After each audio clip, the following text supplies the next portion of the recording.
नमस्कार, स्वागत है आप सभी का जनसत्य न्यूज पर। मैं हूं आपके साथ अनु सिंह।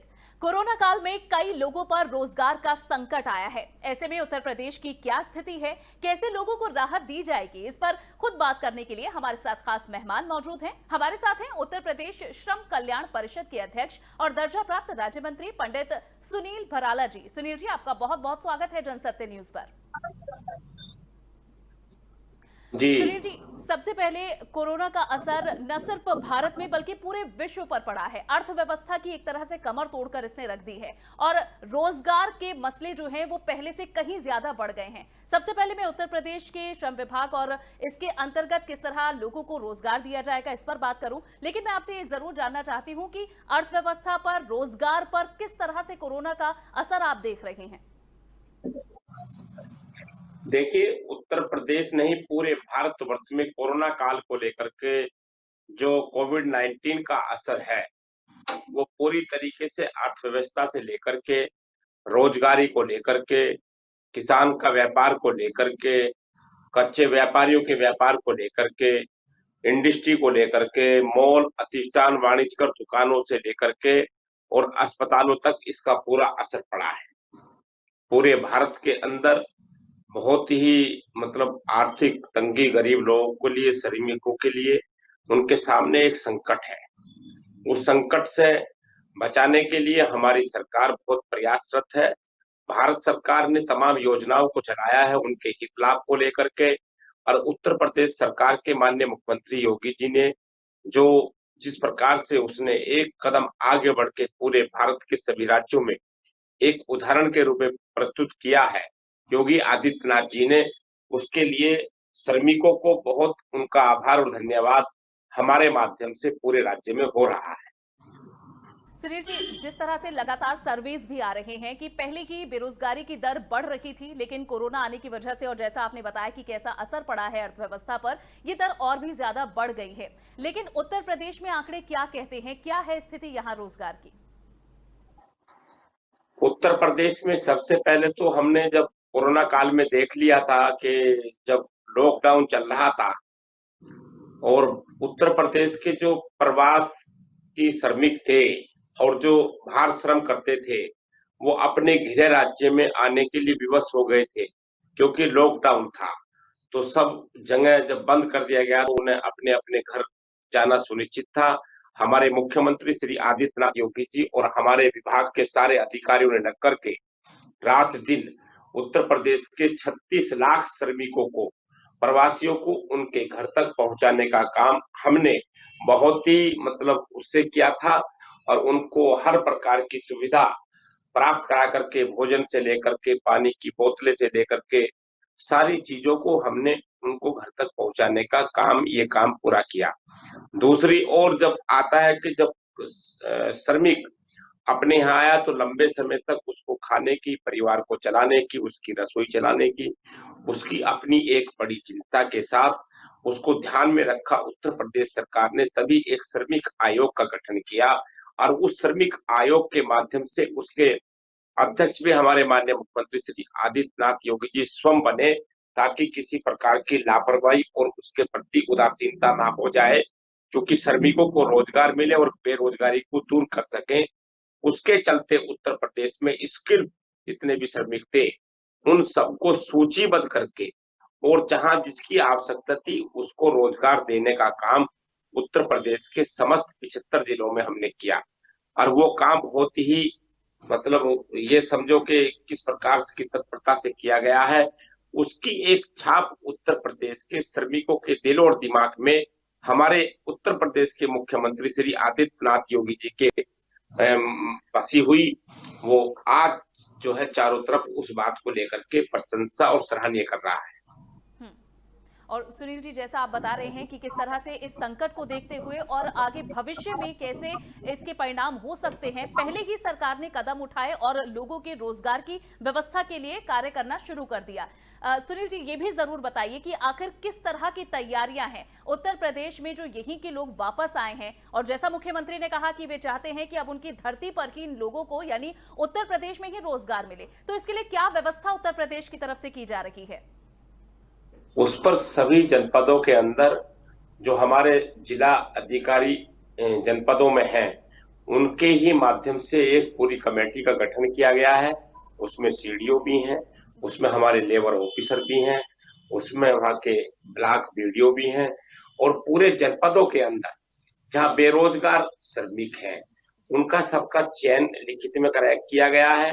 और फिर उसमें एक छटनी की गई है कि ये श्रमिक जो है ये प्लम्बर हैं, ये श्रमिक जो है इलेक्ट्रीशियन हैं, ये श्रमिक जो है हाथ के करगा हैं, ये श्रमिक खेती और मजदूर वाले हैं।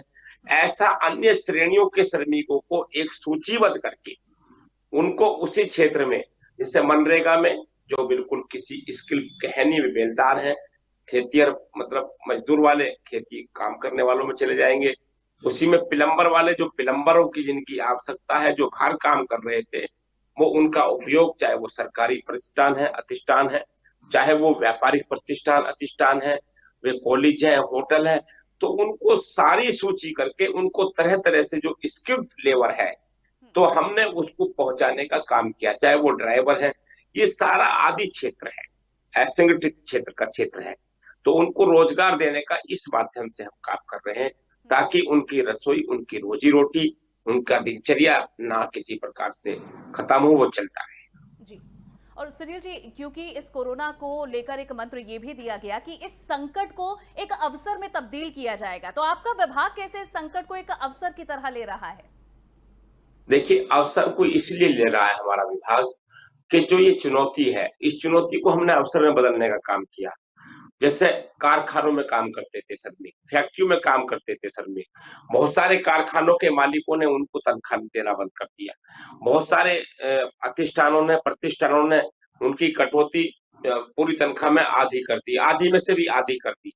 उसके हमारे विभाग ने अवसर में लिया, उनको खुद स्वयं टेलीफोन के माध्यम से हमारे अधिकारियों ने स्क्रीनिंग भी किया, और पत्राचार और नोटिस भेज करके उनके खिलाफ कार्रवाई भी करते हुए उनको तनख्वाह दिलवाने का काम, उनका वेतन दिलवाने का काम उन श्रमिकों को हमने किया।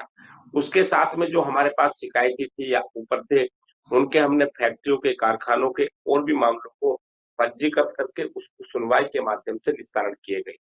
उसी प्रकार से हमने जो अवसर में बदला था कि जो उत्तर प्रदेश में श्रमिकों को 1-1 हजार रुपए उसके घर में पहुंचाना, उसके अकाउंट में पहुंचाना, यह हमारे लिए बड़ा चुनौती थी, लेकिन हमने इसको अवसर में बदला। हमने उनके बैंक के अकाउंट प्राप्त किए, एड्रेस प्राप्त किए, उनके जो पंजीयन थे उससे खोजा, और उसके बाद हमने उनके खातों में सीधा पैसे देने का काम किया।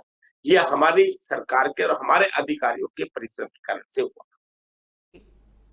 बिल्कुल। और सुनील जी, क्योंकि ये अवसर और ये जो समय है, जैसा आपने बताया कि इस संकट को अवसर में बदला है, लेकिन ये जो मौका है ये काफी कुछ जानने, पहचानने और सोचने समझने का भी समय है।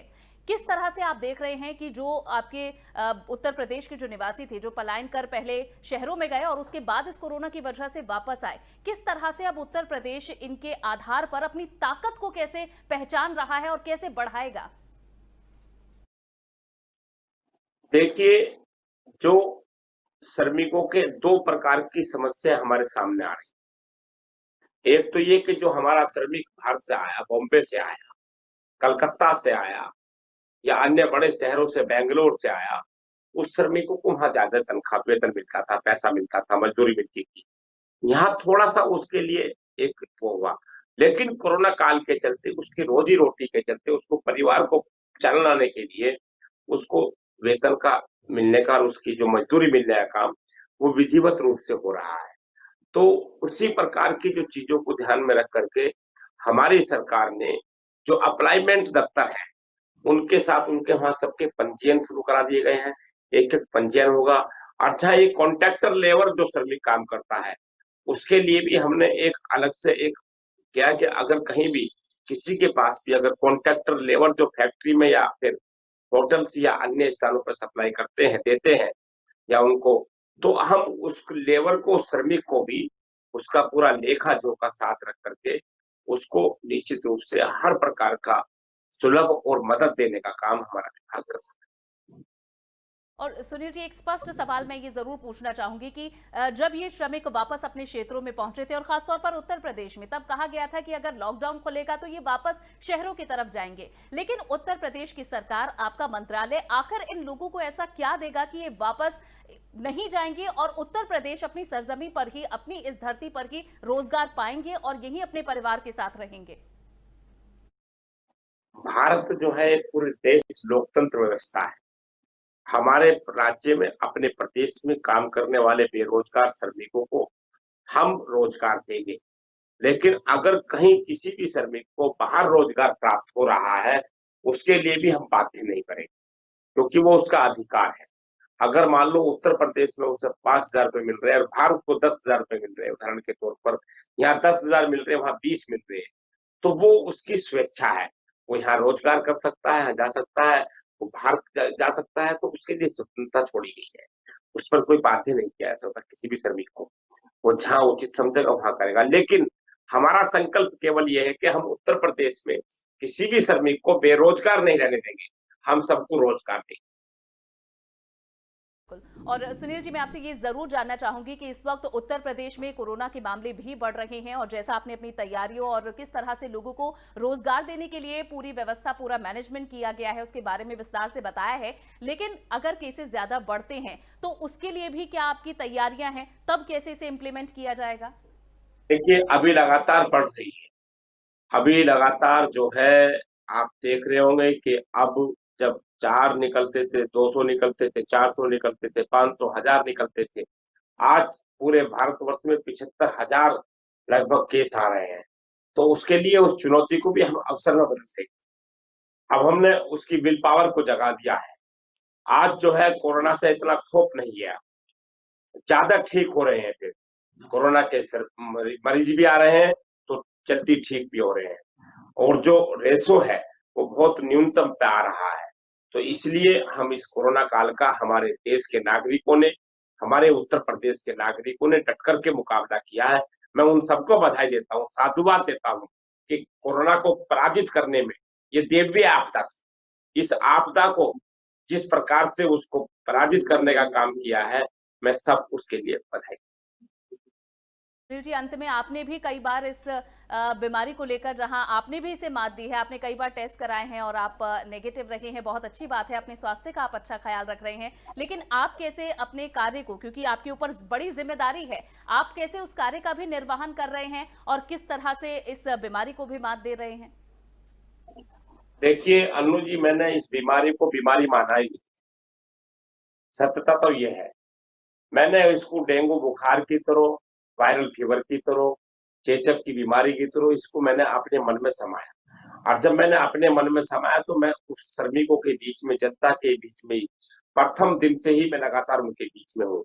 फिर मैं दूसरा महादेव जी का भक्त हूँ, और मैं उस पर विश्वास करता हूँ कि जाको राको साइया मार सको ना कोई। तो जब भगवान का साया हमारे सर पर है तो कोई कुछ नहीं बिगाड़ सकता। बीमारी आएगी और चली जाएगी, बीमारी आई है और चली गई है। तो जब हमारी निश्चित कर दी है भगवान ने, प्रभु ने, तो मैं उस पर विश्वास रखता हूँ। तो मैं उन महादेव जी से यही कामना हमेशा करता हूँ कि सभी को भगवान सबको सुरक्षित रखे, सबको स्वस्थ रखे, और सबको स्वस्थ रख रहे हैं, सुरक्षित रख रहे हैं। ये एक आपदा थी, आपदा चल रही है।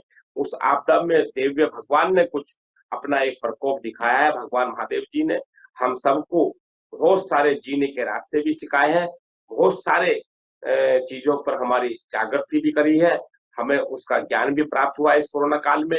तो अच्छी अच्छी चीजें भी ग्रहण की हैं। तो ये सब ठीक चुनौती को लेकर के सभी ने इसको अवसर में बदलने का काम किया है। ये एक बड़ा विषय रहा है कि लोगों ने इस बड़ी बीमारी को, जहां विदेशों में भगदड़ मची और जो विदेशों में लोग सहमे डरे, लेकिन भारतवर्ष की जनता, उससे नागरिक कोई नहीं डरा, उसने उसे पराजित करने का काम किया है। हम ठीक, तो बढ़ाने का काम कर रहे थे, उत्साह बढ़ाते थे। बिल्कुल। बहुत बहुत शुक्रिया पंडित सुनील भराला जी, जनसत्य न्यूज से जुड़ने के लिए, हमें समय देने के लिए।